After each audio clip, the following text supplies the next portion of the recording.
Hello दोस्तों, स्वागत है आपका हमारे यूट्यूब चैनल कॉमिक फ़ैन पर। चलिए दोस्तों, शुरू करते हैं महाबली भोकाल और जिंदा मुर्दा एंथोनी की कॉमिक्स काल ओलंपाक का तीसरा और अंतिम भाग। यह तुम्हारा नहीं, मेरा शिकार है। मैं इसके शरीर को जख्मों से भरूंगा, तब ही मेरे शरीर के जख्म भर पाएंगे। धाड़। तुम हो कौन मित्र, और एकदम उचित समय पर मेरी सहायता करने यहाँ कहाँ से आ गए? मैं एंथोनी हूँ, मुर्दा जिंदा लोगों की दुनिया से मेरा इतना ही संबंध है कि जब जब जिंदा लोगों ने ज़िंदगी से खिलवाड़ करने की कोशिश की है, तब तब मैं उस खिलवाड़ को रोकने कब्र फाड़ कर बाहर आया हूँ। इससे ज़्यादा बात करने का मेरे पास समय नहीं है, क्योंकि ज़िंदगी से खिलवाड़ करने वाले भागने की फिराक में है। भोकाल की आंखों को आश्चर्य से फाड़ देने वाला था अगला दृश्य। ओह, ये क्या! वे सभी तो उस स्थान में ऐसे प्रवेश कर गए जैसे वह कोई गुप्त द्वार है। एक ऐसा द्वार जो शायद भविष्य और वर्तमान के संसार को मिला रहा है। ऐसा ही है भोकाल, वास्तव में ठीक ऐसा ही है जैसा तू सोच रहा है। फूचांग, तू फिर आ गया। हाँ, तेरे प्रश्नों का उत्तर देने, तेरी जिज्ञासा को शांत करने, तुझे यह बताने कि भविष्य और वर्तमान के संसार को मिला देने वाला यह एकमात्र द्वार नहीं है। पृथ्वी के अलग अलग राज्य और स्थान पर ऐसे सहस्त्रों द्वार बन गए हैं, और इन द्वारों के कारण दोनों कालों में खलबली मच गई है। सबसे अधिक प्रलय अपने वर्तमान काल में मच रही है, क्योंकि हमारे काल के वासी ना तो भविष्य से आने वाली प्रदूषित वायु का सामना कर पा रहे हैं और ना अत्याधुनिक घातक अस्त्रों का। तेरी दशा बता रही है भोकाल कि तुझे मेरी बातों पर भरोसा नहीं हो रहा। विश्वास होगा, अभी होगा। मैंने तुझे विश्वास दिलाने के लिए इस विशाल दूरदर्शन पटल का निर्माण कर दिया है। इस पर दिखते विश्व भर के दृश्य तुझे मेरी बात का विश्वास दिलाएंगे। अगले ही क्षण वह विशाल दूरदर्शन पट चमकने लगा और उस पर दिखाई देने लगे ऐसे दृश्य जिसने भोकाल जैसे व्यक्ति को भी भौचक्का कर दिया। उस महाबली का सारा अस्तित्व हिलकर रह गया। उफ! भविष्य और वर्तमान के मिलने से चारों ओर हाहाकार मचा हुआ है। भविष्य के लोग लालच में विनाश मचा रहे हैं, जबकि वर्तमान के वासी स्वयं को बचाए रखने के लिए मारकाट मचा रहे हैं। दूसरे ही क्षण सिंह की मानिंद गरज उठा भोकाल। ये सब तेरे कारण हुआ है, दुष्ट फूचांग। मैं तुझे छोड़ूंगा नहीं। ओह, वैसे तो तू मुझे किसी भी तरह समाप्त नहीं कर सकता, और मान भी ले कि तू ऐसा कर सकता है, तो भी मैं तुझे सलाह दूंगा कि तू ऐसा करियो मत, क्योंकि अगर तूने ऐसा किया तो मेरे साथ वर्तमान और भविष्य काल को अलग अलग करने का उपाय भी समाप्त हो जाएगा, और अगर ऐसा हो गया तो ना वर्तमान बचेगा और ना भविष्य। सब कुछ नष्ट हो जाएगा, मानव भी और मानवता को संरक्षण देने वाली पृथ्वी भी। भोकाल को रोकने ही पड़े अपने कदम, माननी ही पड़ी उसे फूचांग की बात, कहना ही पड़ा उसे, मैं मानवता और पृथ्वी को बचाऊंगा। मैं वर्तमान और भविष्य काल को अलग अलग करूंगा। शाबाश भोकाल, तुझे ऐसा करना ही चाहिए। और जानता है ऐसा कैसे होगा? इसके लिए तुझे काल ओलंपाक में जाना होगा। काल ओलंपाक? हाँ, मेरे द्वारा निर्मित किया हुआ काल ओलंपाक, जिसके केंद्र में रखी है वह कालचक्र मणि, जिसने वर्तमान और भविष्य को मिला दिया है। अगर तुम उस मणि को हासिल करके उसे ओसाका ग्रह के उसके पूर्व स्थान पर पहुंचा दो, तुम दोनों कालों को अलग अलग करके पृथ्वी और मानवता को बचा सकते हो। मैं काल ओलंपाक में जाकर काल चक्रमणि प्राप्त करूंगा। रोका किसने है? जाओ, रास्ता सामने है। जैसे ही भोकाल ने काल ओलंपाक में कदम रखा, वैसे ही हा, इस काल ओलंपाक से कभी वापस नहीं आएगा भोकाल। वहाँ मैंने ऐसे द्वारों का निर्माण किया हुआ है जिन्हें पार करने के प्रयत्न में भोकाल को मृत्यु के अलावा और कुछ नहीं मिलने वाला। हा हा हा। भोकाल इस समय काल ओलंपाक के पहले द्वार पर था और वह द्वार था बल द्वार। इस समय तू जहाँ खड़ा है वहाँ से आगे बढ़ने के रास्ते को बल द्वार कहते हैं और यह बल द्वार बल से ही खुलेगा। लेकिन मेरा बल कहाँ प्रयोग होगा? उत्तर अगले ही क्षण सामने आ गया, उस भयानक शैतान के रूप में जो अच्छे अच्छे मनुष्य के होश उड़ा दे और भड़ाक, जिसका वार अच्छी से अच्छी चट्टान को चकनाचूर कर डाले। भड़ाक। लेकिन वह भोकाल था और भोकाल अपने होशों को काबू में रखना भी जानता था। भड़ाक। और दुश्मन के वार को सहकर संभल कर खड़े हो जाना भी उसे खूब आता था। अभी काट कर फेंकता हूँ इसे। ओह, हालांकि इसका शरीर मेरी ही तरह हाड़ मांस का बना हुआ है, लेकिन फिर भी मेरी तलवार इस पर खरोंच भी नहीं डाल पा रही। ऐसा लग रहा है जैसे मैं किसी रुई के ढेर में अपनी तलवार भांज रहा हूँ। हो, मेरी ढाल इसके प्रहारों से मुझको नहीं बचा पा रही। क्या हो रहा है ये? भड़ाक। ओह, समझा, ये बल द्वार है और यहाँ अस्त्र शस्त्र नहीं बल्कि बल कार्य करेगा। कोई बात नहीं, बल की भी मुझ में क्या कमी है? धाड़। भोकाल ने अपने बल का भरपूर प्रयोग किया। इसी के साथ भोकाल को पता चल गया कि उसमें बल की कमी नहीं थी, लेकिन कमी होने जा रही थी। ओह, इस पर वार करते ही मुझे ऐसा क्यों लगा कि मेरा बल क्षीण हो रहा है? मुझे शायद भ्रम हुआ है। भूल जाना चाहिए मुझे इसे और अपना ध्यान इसे ठिकाने लगाने में लगाना चाहिए। धड़ाक। अपने दुश्मन को दूर फेंकने के साथ ही भोकाल को एक बार फिर धक्का सा लगा। मुझे फिर कमजोरी अनुभव हो रही है। अब तो मेरे हाथ पांव कांपने लगे हैं और अब तो मुझे लग रहा है जैसे मैं खड़ा भी नहीं हो पाऊंगा। उफ, अब साएं साएं करने लगा भोकाल का मस्तिष्क। अब समझा इस बल द्वार को बल से ही पार करने का मतलब, और ये भी समझा कि यहाँ आने वाला कोई भी प्राणी इस द्वार को बल से पार कर ही नहीं सकता, क्योंकि यहाँ वह जितना ज़्यादा बल का प्रयोग करेगा उतना ही ज़्यादा उसका बल क्षीण होता जाएगा और बल प्रयोग करते करते एक क्षण ऐसा आएगा कि यहाँ बल प्रयोग करने वाला मरणासन दशा में पहुँच जाएगा। नहीं, मेरे साथ ऐसा नहीं होगा। मुझे पृथ्वी की रक्षा करनी है। मुझे वर्तमान और भविष्य में मची प्रलय को रोकना है और इसके लिए मुझे अपने कम से कम बल का अधिक से अधिक लाभ उठाना होगा। मुझे अपने बल को प्रयोग करने का तरीका बदलना होगा और उस तरीके में मैं अपने बल को इस राक्षस पर वार करने में नहीं बल्कि इस विशाल चट्टान को अपनी जगह से खिसकाने में प्रयोग करूंगा।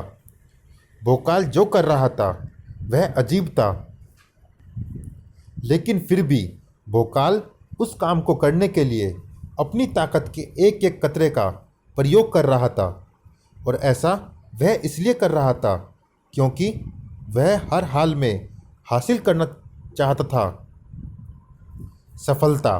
गढ़ गढ़ गढ़। और आखिर उसे सफलता मिली भी, उस भारी चट्टान के लुढ़कने के रूप में जो विचित्र और भयानक राक्षस को रोनती चली गई। भोकाल ने चैन की सांस ली। उफ, अगर मैंने सही समय पर अपने बल का सही प्रयोग करने की नहीं सोची होती तो आज मेरा अंत निश्चित था। खैर, मैंने बल से काल ओलंपाक का बल द्वार खोल दिया है। मैं इससे होकर आगे बढ़ता हूँ। आगे वहाँ जहाँ कोई दूसरा द्वार मौजूद है। ओह, उस रास्ते पर चलते चलते भोकाल फिसला तो रुक नहीं पाया, फिसलता ही चला गया। ओह, ये मैं फिसलता हुआ कहाँ जा रहा हूँ? भोकाल की वह फिसलन यात्रा जल्दी ही एक रहस्यमयी स्थान पर जाकर खत्म हुई। ओफ! थू! कैसी मिट्टी है इस स्थान की, बिल्कुल नमक जैसी नमकीन। लेकिन ये मैं यहाँ कहाँ आ पहुँचा हूँ? उत्तर वहाँ गूंजी उस आवाज़ ने दिया, बुद्धि द्वार पर तुम्हारा स्वागत है। तुम यहाँ अपनी बुद्धि का प्रयोग करके ही इस द्वार को पार कर सकते हो। ओहो! यानी इस समय मैं काल ओलंपाक के दूसरे द्वार पर मौजूद हूँ और जहाँ तक मेरा अनुमान है कि इस द्वार को पार करने के लिए मुझे इस बड़ी झील को पार करना होगा और मुझे नहीं लगता कि इस झील को पार करने के लिए मुझे अपनी बुद्धि लगानी पड़ेगी। हाँ, तैरने के लिए थोड़ी शारीरिक शक्ति अवश्य लगानी होगी पड़ेगी। ओह नहीं! अचानक भोकाल की आंखें आश्चर्य से फटी की फटी रह गई। उसकी आंखों के सामने दृश्य ही ऐसा था। मेरे पैर की ठोकर से जो पत्थर अभी अभी इस झील के पानी में गिरा है, वह गिरते ही मोम की भांति पिघलकर इसी पानी का अंग बन गया है। ऐसा कैसे हो सकता है भला? कहीं मेरी आंखों को भ्रम तो नहीं हुआ? अभी पता चल जाता है। छपाक! भोकाल ने पानी में जो बड़ी चट्टान उछाल फेंकी थी, उससे पानी बनने में एक क्षण भी नहीं लगा। उफ! मेरा भाग्य अच्छा है जो मेरे पांव से टकराकर एक पत्थर झील में जा गिरा। नहीं तो जैसे ही मैं इस झील के पानी में कूदता, मेरा शरीर भी इस झील के पानी में मिल गया होता। महागुरु भोकाल ने मेरी सहायता की। वैसे मैं इस झील को तैरकर पार करने की सोच क्यों रहा हूँ, जबकि मेरे हाथ में मेरी यह चमत्कारी ढाल मौजूद है, जिसकी सहायता से उड़कर मैं पलक झपकते ही झील के उस पार पहुँच सकता हूँ। नहीं पहुँच सकता। इस स्थान पर मेरी ढाल की उड़ने की क्षमता कार्य नहीं कर रही है।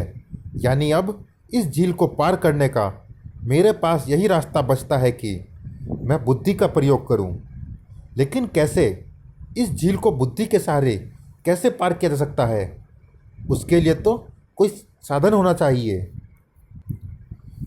साधन की तलाश में भटकी भोकाल की निगाहें झील के तल पर जा अटकी। झील में एक नाव है और वह पिघली भी नहीं है। यानी उस नाव के द्वारा इस द्वार को आसानी से पार किया जा सकता है। शायद नहीं किया जा सकता, क्योंकि वह नाव झील के पानी की सतह पर नहीं, बल्कि पानी के तल में मौजूद है। वहाँ से उसे निकालने के लिए झील के पानी में प्रवेश करना होगा और यह कार्य एकदम असंभव है। यह कार्य असंभव है तो क्या हुआ? असंभव को संभव बनाने ही तो मैं यहाँ आया हूँ। मुझे इस असंभव को भी संभव बनाना होगा। अपनी बुद्धि के एक एक कतरे का प्रयोग करने में जुट गया भोकाल। जल्दी ही झील के पानी में डूबी नाव को ऊपर लाने का एक रास्ता है और उसके लिए मुझे यहाँ की मिट्टी को झील के पानी में डालना होगा। पता नहीं क्या कर रहा था भोकाल, लेकिन जो भी कर रहा था पागलों की तरह कर रहा था। लेकिन भोकाल पागल नहीं था और यह बात कुछ ही देर बाद सामने आ गई। तब जब झील के तल में डूबी नाव झील की सतह पर आ गई, आखिर मेरी मेहनत रंग ले ही आई। सच है, इस द्वार को बुद्धि का प्रयोग किए बिना पार नहीं किया जा सकता था, क्योंकि बुद्धि का प्रयोग किए बिना यह बात सूझ ही नहीं सकती थी कि पानी का घनत्व अधिक होने के कारण नाव उसके तल में थी और यहाँ की नमक जैसी नमकीन मिट्टी को पानी में घोलकर पानी के घनत्व को कम करके नाव को ऊपर लाया जा सकता है और उस पर सवार होकर यह झील और फिर काल ओलंपाक का बुद्धि द्वार पार किया जा सकता है। बुद्धि द्वार को पार करके भोकाल उस द्वार पर आ पहुंचा था जो था छल द्वार। पर तुम्हारा स्वागत है, मगर सावधान, इस द्वार से तुम छल द्वारा ही निकल सकते हो। इससे छल करना होगा मुझे। तभी भोकाल चौंका। म्याऊं म्याऊं। अरे, ये बिल्ली के बच्चे यहाँ कहाँ से आए? अरे, इनकी तो आंखें ही नहीं है। बेचारे दोनों अंधे हैं, लेकिन लगता है कि अंधे होने के पश्चात भी ये दोनों मुझसे खेलने की इच्छा रखते हैं। म्याऊं म्याऊं। आओ आओ, मुझे भी तुम जैसे प्यारे बच्चों के साथ खेलने में आनंद आता है। उफ। म्याऊं। अचानक भोकाल को प्रतीत हुआ कि वो मौत से खेल रहा है, क्योंकि जिन बिल्लियों से वह खेल रहा था उन्होंने अब भयानक रूप धारण कर लिया था। उफ, प्यारी प्यारी बिल्लियाँ ऐसा भयानक रूप धारण कर लेंगी, ये तो कोई सपने में भी नहीं सोच सकता। म्याऊं म्याऊं। वैसे मुझे यह बात सोचनी चाहिए थी, क्योंकि मैं जानता हूँ कि मैं इस समय छल द्वार में हूँ और यहाँ कभी भी कोई भी छल सामने आ सकता है। म्याऊं। ओह, ना तलवार इसकी गर्दन काट पा रही है और ना ढाल इनके प्रहारों को रोक पा रही है।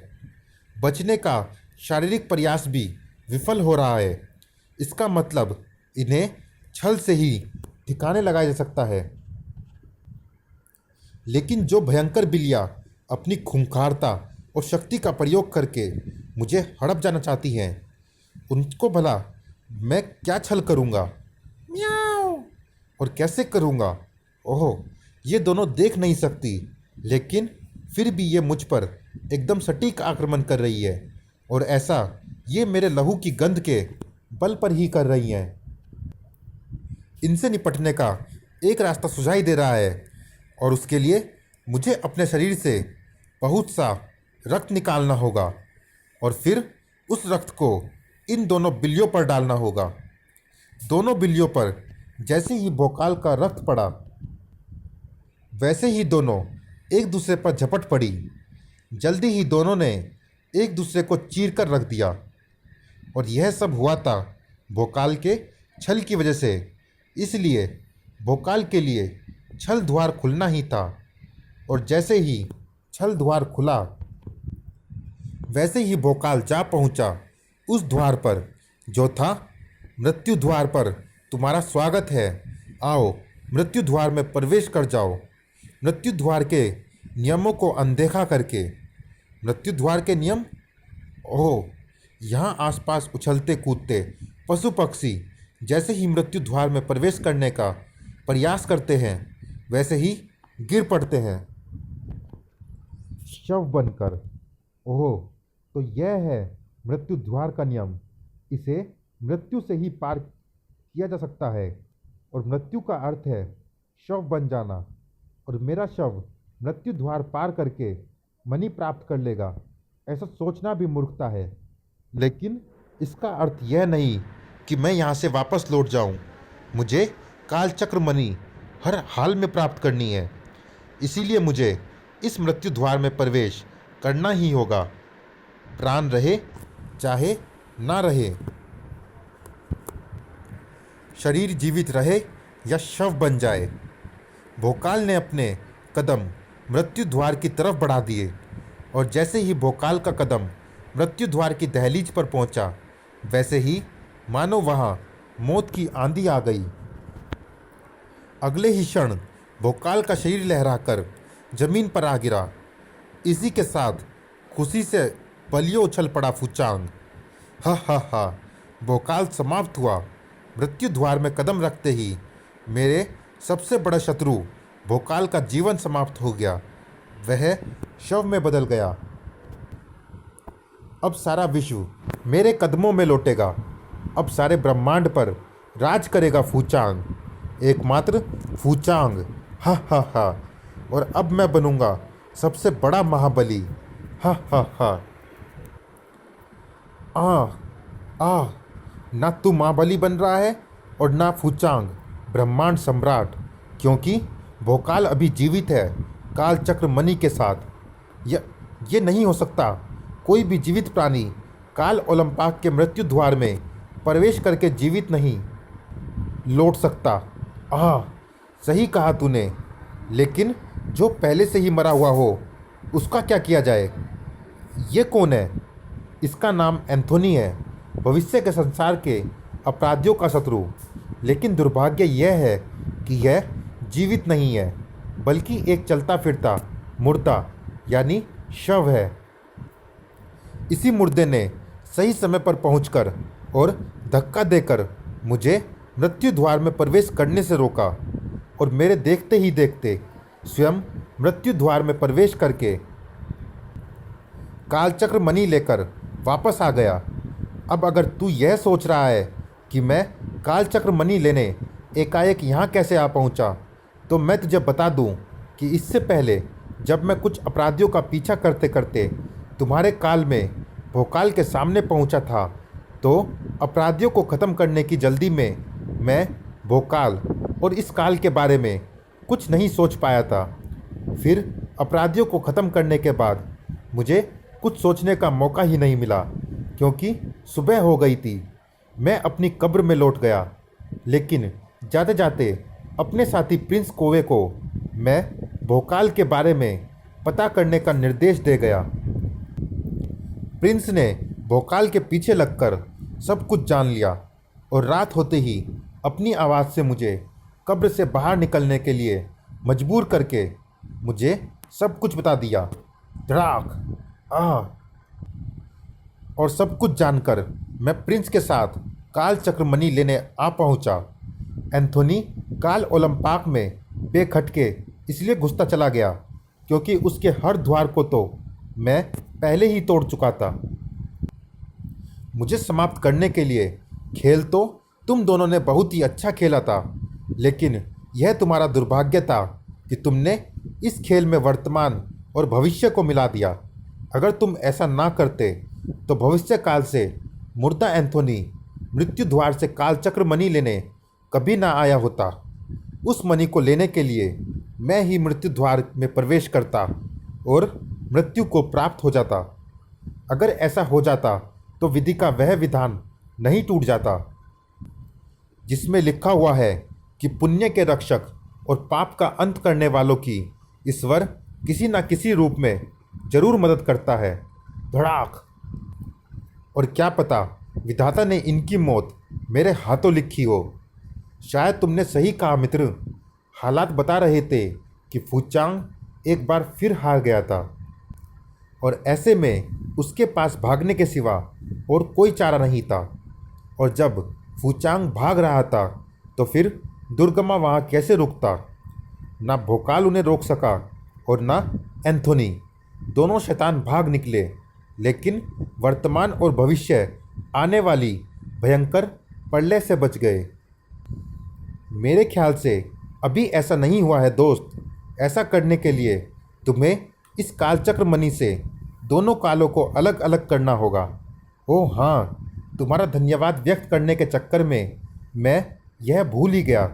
मैं दोनों कालों को अलग अलग कर रहा हूँ। विदा मित्र। विदा नहीं, अलविदा कहो दोस्त, क्योंकि हम शायद ही फिर कभी मिले सके। उफ। अचानक सब कुछ चक्कर घिन्नी की तरह घूमता चला गया, और यह सब इस बात का प्रतीक था कि दोनों काल अलग अलग हो गए हैं। एक काल में एंथोनी अपराधियों से लड़ने में व्यस्त था, तो दूसरे में भोकाल पाप का नाश करने में प्रयासरत था। समाप्त। चलिए दोस्तों, इस कॉमिक्स में इतना ही। ये रोमांचक कॉमिक्स कैसी लगी आप हमें कमेंट बॉक्स में ज़रूर बताइएगा। मिलते हैं फिर किसी धमाकेदार कॉमिक्स में। तब तक के लिए धन्यवाद।